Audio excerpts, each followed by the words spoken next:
मित्र हो, गत वर्षापासून व्यावसायिक चिंता, आर्थिक कष्ट, त्यानंतर करिअरच्या समस्या, शैक्षणिक अडचणी, अपघातांची मालिका, संततीविषयक प्रश्न, अशा अनेक गोष्टींना काही राशींचे जातक सामोरे जात होते.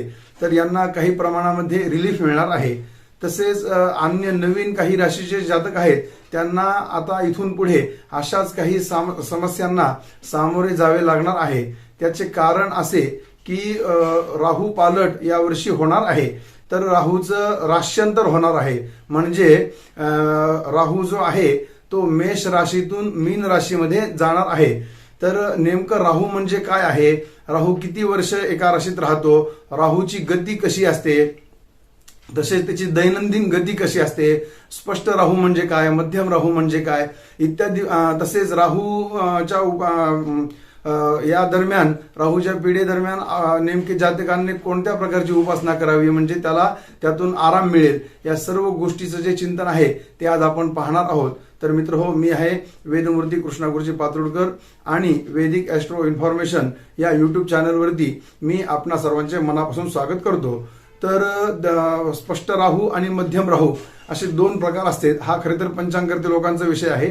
यात आपण खूप खोल जाणार नाहीत, परंतु थोडी माहिती देतो की राहूची दैनंदिन गती दिलेली असते 3 कला व 11वी कला किंवा 191वी कला एवढी राहूची दैनंदिन गती असते.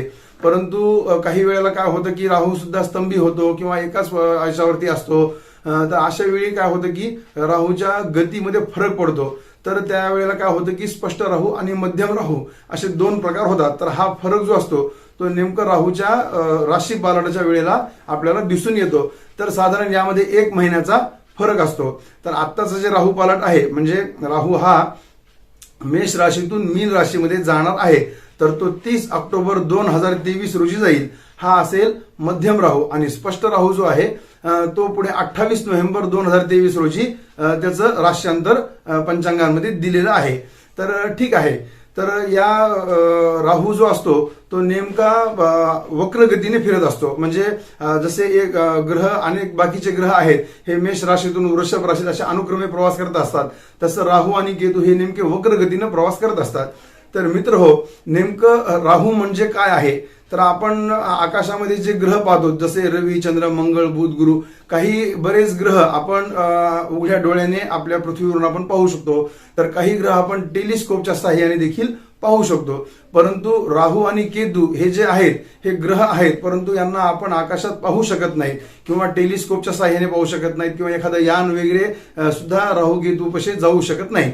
तर याचं कारण असं आहे की ज्योतिषशास्त्रामध्ये जे आकाशामध्ये जे मोठमोठाले तेजोगोल आहेत यांना ग्रह अशी संज्ञा आहे.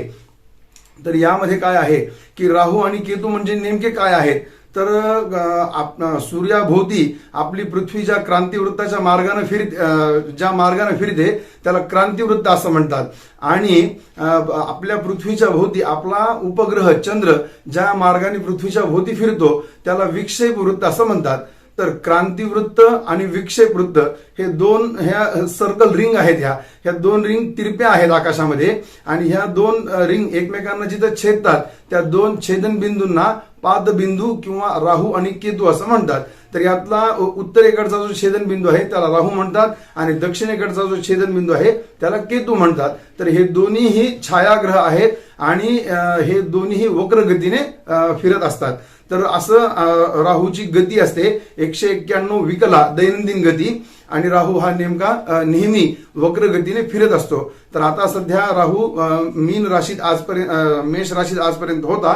तर आता राहूचे राश्यांतर होऊन राहण्यात राहतो त्या स्थानामध्ये तेवढं अशुभ फळ देत नाही, परंतु ज्या स्थानावर पाहतो त्या स्थानावर मात्र तो त्या स्थानाचं फळ बिघडून टाकतो असं बऱ्याच ग्रंथांमध्ये वाचायला मिळतं. तसेच मित्र हो, आपल्या जनमानसामध्ये आपण शनीला विनाकारण बदनाम केलेलं आहे की शनीच्या मागे पनोती, पीडा, साडेसाती असे शब्द लावलेले आहेत. परंतु ज्योतिषशास्त्राचा जर बारकाईने अभ्यास केला तर शनीच्या 7.5च्या कालखंडामध्ये शनी त्रास देतो, शनीची पीडा होते. परंतु तरी सुद्धा शनी जातकाचं एखादं असं जीवनातलं महत्वाचं काम करतो की त्याने त्याचं जीवन स्टेबल होऊन जातं. म्हणजे याचा अर्थ काय झाला की शनी अशुभ फळासोबत एक शुभ फळ सुद्धा नेहमी देत असतो. परंतु यापेक्षा राहूचं वेगळं आहे. राहूची पीडा किंवा राहूचा त्रास हा शनीपेक्षा खूप भिन्न आहे आणि खूप उग्र अशा प्रकारचा त्रास आहे. म्हणून राहू हा पापग्रह असं ज्योतिषशास्त्रामध्ये राहूला संज्ञा आहे. तर आताचा जो राहू आहे तो आता मीन राशीत गेल्यामुळे गोचरीने इथून पुढे वर्षभर अनुक्रमे धनुराशीस 4था असणार आहे, सिंह राशीस 8वा असणार आहे, तसेच मेष राशीस 12वा असणार आहे. तर हे धनुराशीस 4था, सिंहेस 8वा आणि मेष राशीस 12वा राहू असणार आहे. तर धनुराशीच्या जातकांना सुखाचा त्यांचा नाश होईल, त्यांना सुख मिळणार नाही. त्यानंतर त्यांना आईच्या आरोग्याची चिंता असेल, त्यानंतर त्यांना व्यावसायिक कष्ट देखील असतील, त्यांचा व्यवसाय त्यांच्या मनासारखा चालणार नाही. त्यानंतर सिंह राशीच्या लोकांना गोचरीने 8वा राहू येत आहे.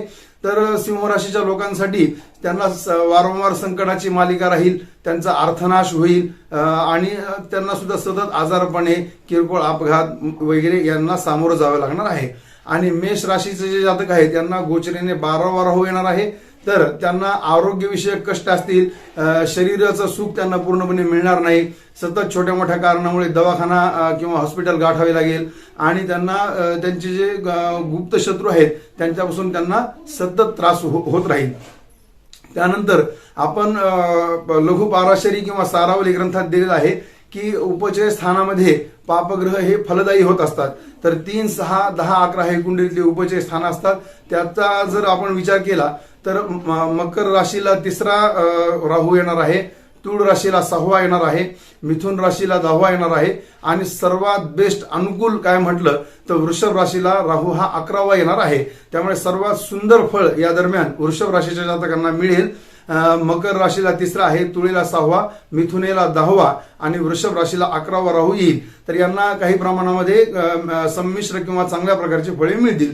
मारक स्थानाचा विचार केला तर कुंभ राशीला 2रा राहू असेल आणि कन्या राशीला 7वा राहू असेल. तर यांना थोडं अनिष्ट फळाचा किंवा मिश्र फळाचा यांना सुद्धा त्रास सहन करावा लागणार आहे. बाकी जर विचार केला तर राहूचं जे आहे तर राहूच्या पीडेपासून आपल्याला मुक्ती मिळावी, आराम मिळावा यासाठी काय करता येईल. तर यात ज्योतिषशास्त्रामध्ये अनेक प्रकारच्या उपासना वगैरे दिलेल्या आहेत. तर यामध्ये राहूचा जप आहे, त्यानंतर आपण राहूचं कवच म्हणून आहे ते रोज म्हणू शकता. दुसरं पाहिलं तर राहूचं दान आहे, जे की तीळ, गोड तेल, काळा कपडा इत्यादी वस्तू आपण पूजा करून दान करू शकतो. त्यानंतर शिव उपासना ही राहूसाठी अत्यंत प्रभावी आहे.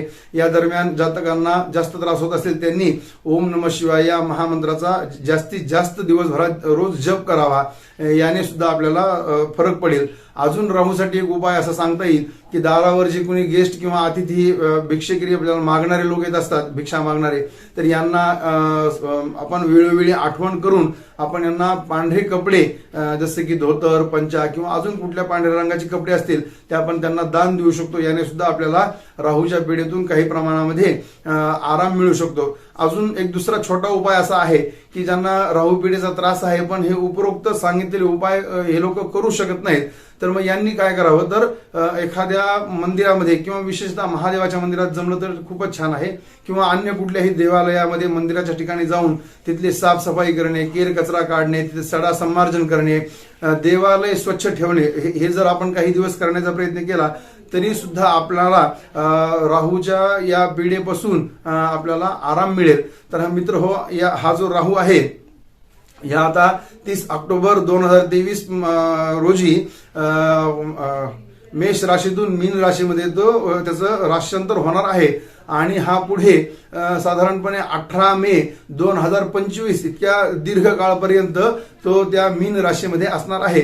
त्यामुळे ज्या ज्या राशींना राहू अनिष्ट आहे यांनी एकतर राहूचा जप करावा किंवा राहू प्रीत्यर्थ हवन करावं किंवा सांगितलेले राहूचे दान करावेत किंवा राहू कवचाचा पाठ करावा किंवा आपण आता याच्या ज्या गोष्टीचं चिंतन केलं तर या सर्व उपासना आपण नक्की कराव्यात. आणि काय होतं की राहू आणि केतू हे 2 छायाग्रह जरी असले, जसं मी सांगितल्याप्रमाणे आकाशात ते दिसत जरी नसले तरी सुद्धा यांना वेदामध्ये स्वरभानू असं म्हटलेलं आहे. अनेक सूक्तांनी अनेक मंत्रांनी वेद पुराणांमध्ये यांचं स्तवन आढळतं.